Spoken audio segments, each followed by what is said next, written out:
Am I the asshole for serving my boyfriend a cookbook for dinner? My boyfriend, 28 male, and I, 25 female, have been together for over a year. We recently moved in together and we'd split chores equally. Cooking is outside of chores, but I try to cook whenever I find time and since he praises the food I make. I'm in college and right now I'm preparing for my upcoming exams. I can barely find time to shower, let alone cook. He's been complaining about me not dedicating time towards cooking and has been giving me a hard time about it. First, it started out with him begging me to stop studying to cook dinner. Now he's almost demanding it, saying I prioritize studying over his feelings. Yesterday, he kept pestering me all day while he was working, telling me he wanted me to make dinner. One of those elevated dinners I make in my free time. I refused, but he kept texting and persisting. I've had enough of it. What I did was grab a basic cookbook from the store, place it on a plate, then cover the plate with a lid and left it at the table, then went back to studying. He got back, found it instead of an actual dinner, and went off on me, saying I was ridiculing him and that I could have used the time and effort to cook an actual dinner instead of acting so childishly and spitefully. We had an argument, then he went to stay with his brother. We kept arguing over the phone for a while, then he texted me about how hurt he felt by what I did to him and how I basically made fun of his cooking abilities. He doesn't know how to cook. Am I the asshole? No. And also, it's what? like, how babied was he by his mother? Like, what is this mentality? I'm shook. I don't like it, that's for sure. No. I think a lot of parents, like my little brother Taylor doesn't really know how to cook.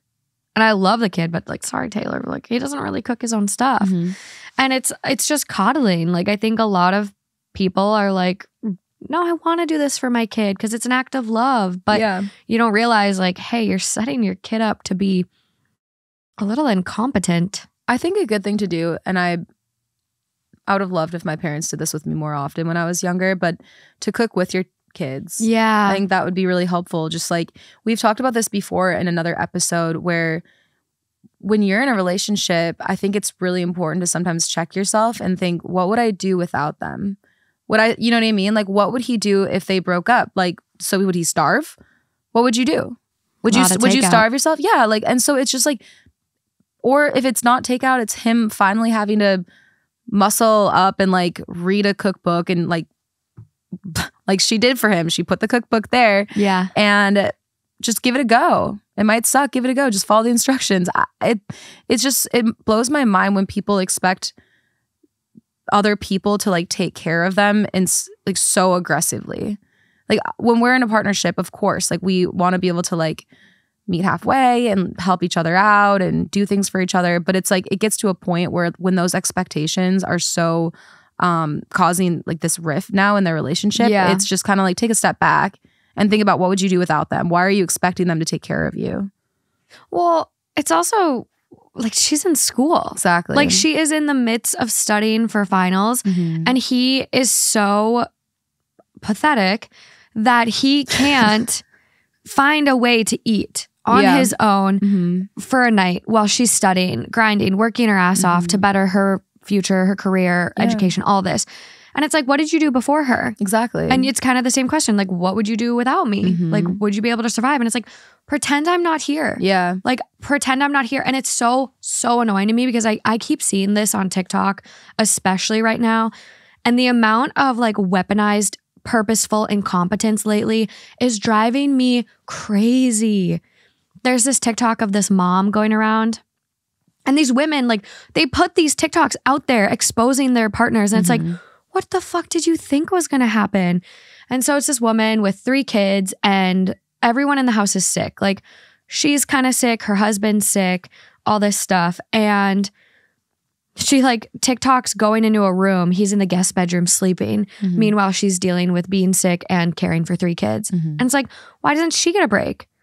Why is he not helping at all? Then there was another one where this woman was in the hospital for 2 months and she comes home and her husband had left her a ginormous box of bills, letters, mail, all this stuff. Wow. Didn't even care to go through it. Wow. Why? Why do we let people be so incompetent? Mm-hmm. And I just saw another TikTok right before starting this, and it's ironically from a girl that follows the 2 Hot Takes TikTok because it says follows you. And she's posting like, hey, this is your reminder to fill your girlfriend's stockings or get whoever a Christmas gift, because last year my stocking that I gave my boyfriend like was full while mine was empty. And it's like, you shouldn't have to remind someone to care about you. Yeah. Why? Why are you so okay with substandard treatment? Yeah. Absolutely. We have some comments from OP. Okay. Not the asshole. I want to reiterate the sentiment here that you are truly awesome. Don't ever cave to this kind of guy. Marry him or have kids with him. The entitlement and immaturity is only going to get worse. Mm-hmm. He sees women as homemakers, and that will never end well for you if you have aspirations beyond that. And OP goes, I don't know. He constantly talks about how he works more and makes more money, but we pay rent equally, so I don't get his point. So you get to save more money and you still want me to make food for you. Fuck off. Well, that's the other thing. You know what I thing. mean? Like if they're paying the same rent and that he says that he makes all the money, then it's like, well, are you providing for me? Like what are you saying here? I know. Well, and she's in school. Yeah. It's so strange. Yeah, it is so interesting because it's like, if you, and I was just talking to my friend about this too, about when you move in with somebody and like being able to split up the chores and like split up the responsibilities and like have these type of conversations and agreements. And I think that it's just really important to like keep the communication open of like what you're, you know, how we can all help to make the home happy and, you know, sorry, I lost my train of thought. Chores, communication. Oh, okay. So, and we were talking about how it's like, it doesn't have to be so split equal, even in a way of like, okay, I scrub the floors this day, you scrub the floors that day. Like if somebody hates scrubbing the floors and then the other person hates doing the dishes and you're like, you know what, I'm going to take the dishes for the most part, you scrub the floors for the most part.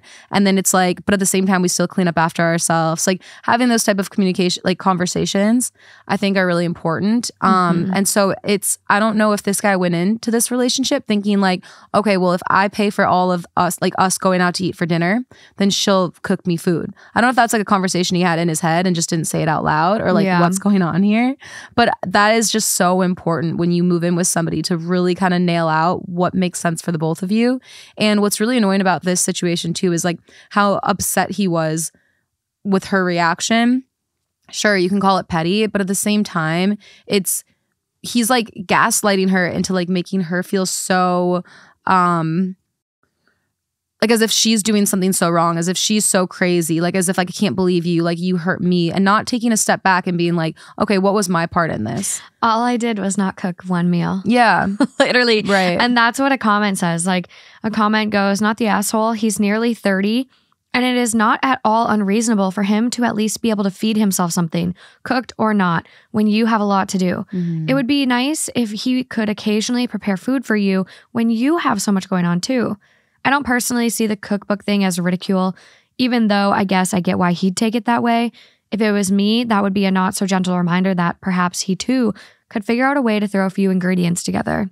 I've known a lot of people who can't seem to bring water to a boil. And I'm a basic cook myself. Don't let me fool you. But many of those same people can learn at least a few simple dishes if they really want something cooked for dinner. Absolutely. And OP responds and goes, he can be a little too much when it comes to food. He loves a homemade meal and constantly praises my cooking.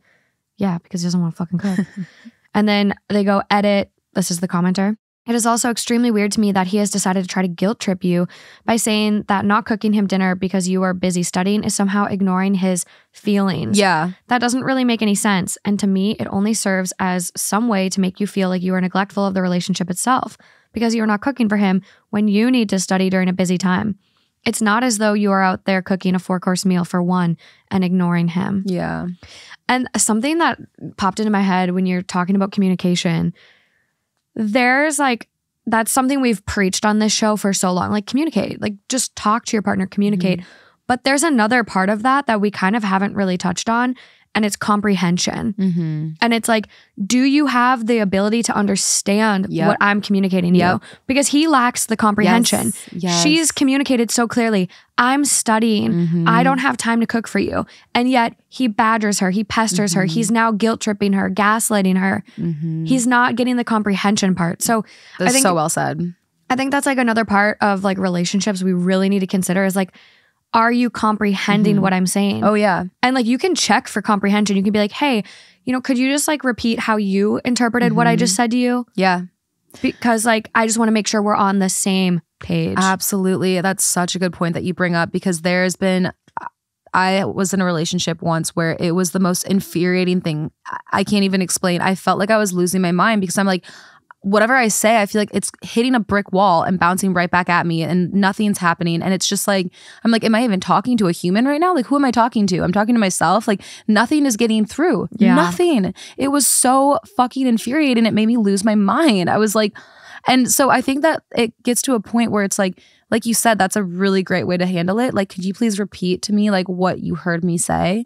But it also gets to a point where it's like, if there is not comprehension there, you can communicate till the fucking like until you literally turn purple in the face and nothing's gonna change. And if you're seeing that pattern, then it's time to take a step back and be like, is this the right relationship for me? That mic drop right there. Yeah.